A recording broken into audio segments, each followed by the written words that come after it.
On Wednesday, before the Ethics Board hearing concerning Mayor Doug Diny, he announced a potential veto of the 2026 city budget, saying that he wants this statement to serve as a starting point for discussion among city council members. We tend to come right up to the brink.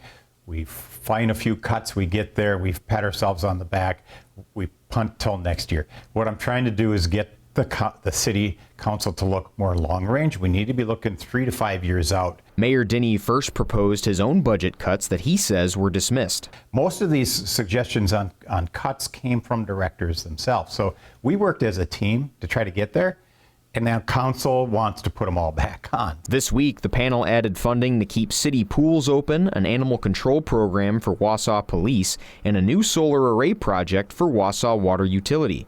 The Finance Committee recommended borrowing up to $2.5 million for the project, which Chair Michael Marston says will set the city up for future cost savings. Electricity is not going to get any cheaper, so if we can use a more sustainable solar power to keep the plant running during our peak periods, that should be one of the things to help stabilize utility rates. The City Council is also considering a spring referendum as a solution to manage growing debt and a way to secure funding for city jobs. We have a lot of time, within the next year in order to address those issues. But I think a referendum is a good course of action. It's something that we should seriously look at, and that's what we're doing right now. On the other end, Mayor Diny believes a referendum is not the way to go. If we don't know today what's our plan when that fails, or if it fails, then what do? We should be triaging and at least come up with a plan, put it on paper, that says, if this fails in April,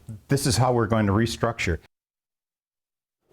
Now, this all comes after Mayor Diny was seen as violating the City Code of Ethics, for which nothing serious will be done by the Ethics Board, essentially just a slap on the wrist and move on. Diny said today he is pleased the city can now move on from the issue. Kyle?